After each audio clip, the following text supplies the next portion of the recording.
ఆ రోజే అనుకోకుండా వేరొక ప్రాంతంలో సువార్త సభల నిమిత్తం తన బైక్ పై ఒక్కడే ఒంటరిగా ప్రయాణమయ్యాడు. అప్పుడు సమయం రాత్రి 11 గంటలు అవుతుంది. అది హైవే, వాహనాలతో రద్దీగా ఉంటుంది.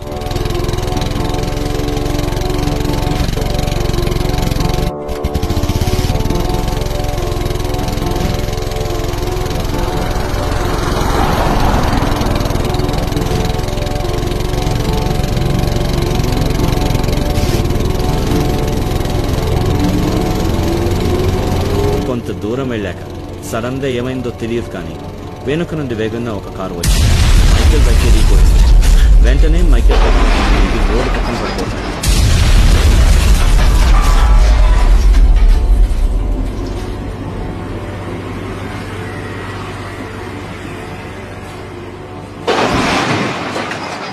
తలకు గాయాలవుతాయి.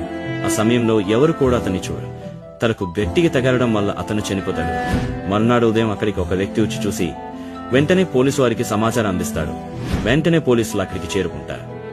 అతను ఎవరు అని అతని వివరాలు సేకరించి మీడియాకు సమాచారం అందిస్తారు. తర్వాత న్యూస్ లో బైక్ యాక్సిడెంట్ లో పాస్టర్ మైకేల్ అనే వ్యక్తి చనిపోయాడు అని ప్రచారం చేస్తారు. వెంటనే ఆ విషయం తెలుసుకున్న ప్రజలు, క్రైస్తవులు 100 మంది అక్కడికి చేరుకుని నినాదాలు చేస్తారు. కానీ అక్కడ పరిస్థితి గమనించిన ప్రజలు అది యాక్సిడెంట్ కాదు, ఎవరో కావాలనే మైకేల్ ను చంపి ఇక్కడ పడేశారు అని వారు అనుమానం వ్యక్తం చేస్తారు.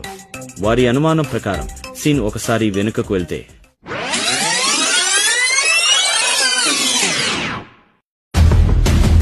మైకేల్ తన బైక్ పై ఒక్కడే ఒంటరిగా ప్రయాణమయ్యాడు.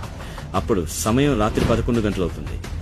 కొంత దూరం వెళ్ళాక అతనిని గుర్తు తెలియని వ్యక్తులు కారులో వెంబడిస్తారు.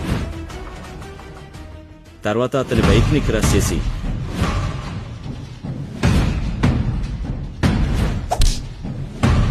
వాళ్ళ దగ్గరున్న కర్రలు, రాడ్లతో మైకేల్ ను ఆ మనుషుని కొట్టి పడేస్తారు.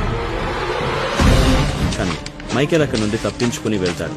మళ్లీ వాళ్ళు కారులో అతను వెంబడించి వెనుక నుండి వేగంగా వచ్చి తన బైక్ ని గుద్ది వెళ్లిపోతారు. అప్పుడు మైకేల్ రోడ్ పక్కన పడిపోయి ఉంటాడు. ఇదంతా ప్రజలు ఊహించిన ఊహాగానాలు మాత్రమే. ఏదేమైనా మనమంతా అతని ఆత్మకు శాంతి చేకూరాలని ఆ ప్రభువును ప్రార్థిద్దాం.